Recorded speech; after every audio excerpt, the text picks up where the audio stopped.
There's this freshman on Virginia Tech. I don't know how to say his name.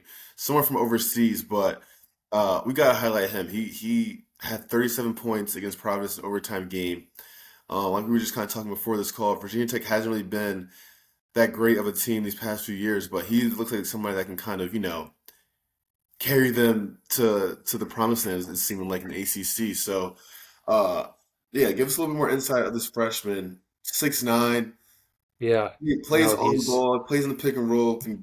He looks like Luka. That's like I don't want to say this, but he looks like yeah, Luka. I know. I watched So him. when people It's crazy. So yeah, when people watch him, they're immediately gonna think how he plays like Luca. Just a stop, start, the kind of herky mhm. jerky movements he has, and the size. But Providence has, so they have their point guard was the transfer from Vanderbilt last year. Very good player. I think he was all SEC if I'm not mistaken. Yeah. And then they have Corey Floyd, and they have one other transfer portal guy. I think it's Sellers from UCF. Those guys are really good on ball defenders. Mhm.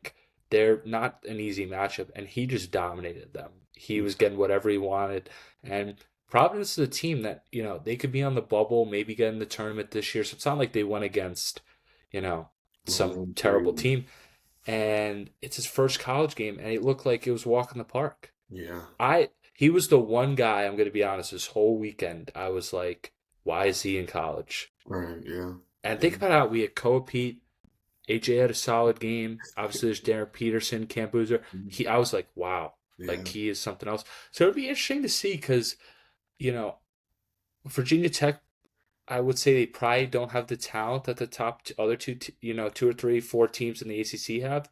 But if Hmm. he's playing like this, that's going to be a tough place to go into and play, especially at their place. And it's going to be tough to go against anytime you have to go against them. Yeah. So Yeah. that'll be interesting. But I mean, we definitely have to keep a close eye on him because he No, looked that's like a top five pick, top yeah. three pick. No, yeah. I think, and especially NBA, they're looking for these overseas players. I mean, he's 6'9". That's just ridiculous. And he's doing this Yeah. stuff off the dribble, coming up the rolls, his pace, putting people in jail, attacking off of that and stuff like that is really um, crazy just to see at his height and at his age.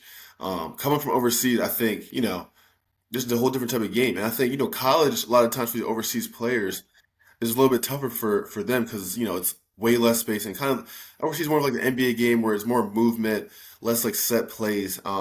But for him to come into a college setting and kind of put up that many points that he did and just look so comfortable and look so just easy for him will be super interesting to see how it kind of fares up for the rest of the season. So Yeah, I think what especially last year you had Yegor Demon on BYU, Kasparis on Illinois. The top level European guys, obviously this year with this kid from Virginia Tech and then Dame Sarr, for example, at Duke. I mean, these guys are starting to look like huge difference makers in the college game. So I'm interested to see how these programs kind of shift. Okay, we're going to start looking overseas. yeah, And now I know programs are, but I think there's going to be more of like an emphasis because these guys, I mean, these guys are game changers. They're not like sometimes with the top 25 kids, it takes them a while, Mhm. right? Maybe if you're a top 5 or 10 kid, okay, that's an exception. But these kids in Europe, like they're huge different. Like they're ready to go day one, I think it's just the difference of development from over there to how it is here. Like here, right? it's AAU. Guys are playing 5 games a week, practicing maybe twice a week. And when they're practicing, Right. it's not really. It's sometimes it's It's not. not working on, yeah, it's not working on your game. Yeah, you're going for an hour and a half. You're really just going doing fast break transition stuff. You're not really getting real work in. And I'm not saying for every program, but that's how kind of AAU is Yep. just in general. Overseas, they're practicing more than they're playing. They're doing more skill development stuff in their practices. They're playing more 3-on-3, more 4-on-4, 2-on-2. They're learning how to play the game, especially at an earlier age, and they're playing with the same guys for the most part until they're all pros. So it's like they're building that continuity. They know how to play with each other. So when they come over here, it's kind of like yes, we're talent level is probably maybe all right. We could say USA probably is a little bit better talent level wise, just straight raw talent, Hmm.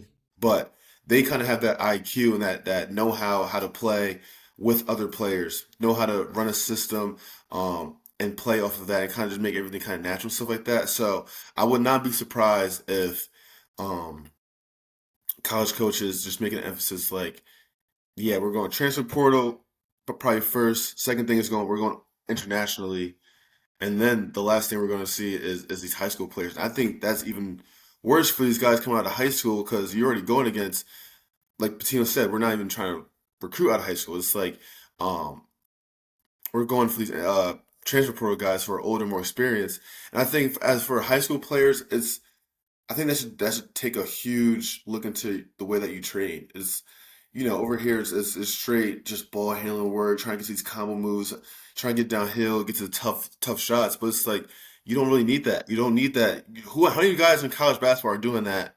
Yeah, how Throughout the many, for whole example, yeah, how many guys on a team, right? Or again, that one, maybe two. Yeah, like only the top guys, and they're not even like a guy like Darren Peterson. Yes, he's getting stuff off, but he's super simple with his stuff too. So I think it's Hmm. it's, it's huge for American players starting at a young age. Whenever you start training, whether it's kids are starting like 10, 11, 12 right now, but yes, I think they should still work on that ball handling stuff and stuff like that, but also really look into how these guys overseas are playing, how they're knowing how to play with each other and play basketball. So it'll be interesting for sure.